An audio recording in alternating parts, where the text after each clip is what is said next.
بسم اللہ الرحمن الرحیم۔ معزز خواتین حضرات، السلام علیکم ورحمۃ اللہ وبرکاتہ۔ کیا بوقت ضرورت قسم توڑی جا سکتی ہے؟ یہ ہے ہمارے آج کے حدیث مبارکہ کے سبق کا موضوع۔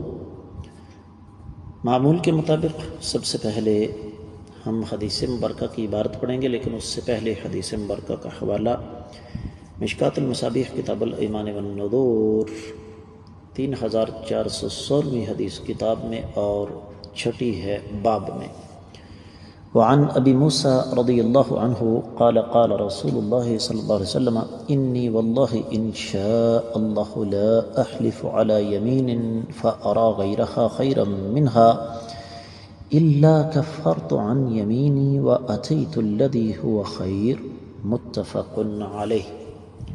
معزز خواتین و حضرات، آپ نے سماعت فرمایا کہ یہ حدیث صحیح بخاری اور صحیح مسلم میں ہے۔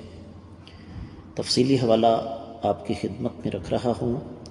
صحیح بخاری کتاب قسموں کے کفارے کی ہے، 9واں باب ہے کہ اگر کوئی شخص قسم میں انشاءاللہ کہہ دے، اور یہ حدیث صحیح بخاری میں کافی مقامات پر موجود ہے، 6718 اور 21، اسی طریقے سے 6680، 6649، 5518، 3133، 6623، 4385، 7555۔ صحیح مسلم میں 3 مقامات پر ہے، 4263، 65 اور 69۔ سنن ابی داؤد میں 3276 ہے، سنن ابن ماجہ میں 2107 ہے، امام طبرانی کی معجم الصغیر میں 12 ہے، مسند الحمیدی میں 783 ہے۔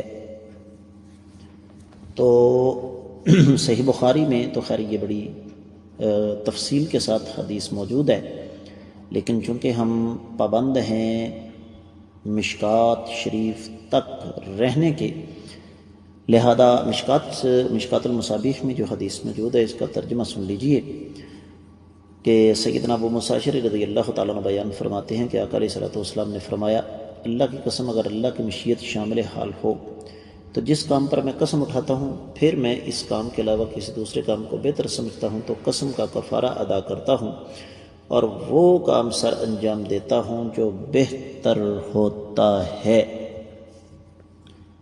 معزز خواتین و حضرات، جیسے میں نے آپ کی خدمت میں عرض کیا کہ یہ حدیث قدر طوالت کے ساتھ صحیح بخاری میں موجود ہے اور دیگر کتابوں میں بھی، لیکن جو ہمارے اس باب کے ساتھ تعلق رکھنے والا حصہ ہے اس حدیث کا، اس کی وضاحت کچھ یوں ہے کہ پہلی چیز تو یہ کہ قسم اٹھانے کے بعد انشاءاللہ کہنا چاہیے، ضروری ہے، ضروری سے مراد مشروع ہے۔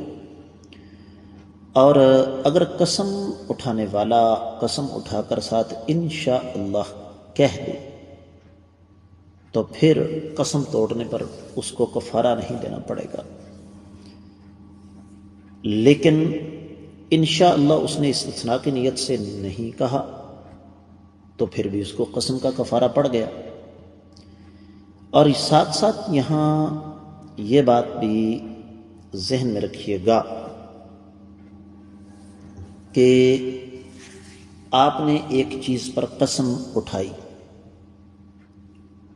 لیکن بعد میں آپ کو پتہ چلا کہ جس چیز پر میں نے قسم اٹھائی ہے اس سے بہتر چیز میرے پاس موجود ہے، تو آپ اس قسم کو توڑ سکتے ہیں۔ اہل علم نے قسم کی 3 قسمیں بیان کی ہیں قرآن و حدیث سے۔ پہلی لغو یعنی فضول، دوسری غموس یعنی جھوٹی یکبیرہ گناہ ہے، پہلی قسم پر کوئی کفارہ نہیں ہے، اور تیسری قسم وہ ہے منعقد ہونے والی۔ تو یہاں پر تیسری قسم کی بات ہو رہی ہے کہ آپ نے اگر کسی کام پر قسم اٹھائی، میں نے قسم اٹھائی، اس سے بہتر چیز ہمیں مل گئی تو ہم نے اس چیز کو چھوڑ دیا، انشاءاللہ کہہ دیا تھا، استثناء کی نیت سے تو کفارہ نہیں، ورنہ کفارہ دینا پڑے گا۔ امید ہے کہ یہ حدیث آپ کو سمجھ آ گئی ہوگی۔ اجازت دیجیے، السلام علیکم ورحمۃ اللہ وبرکاتہ۔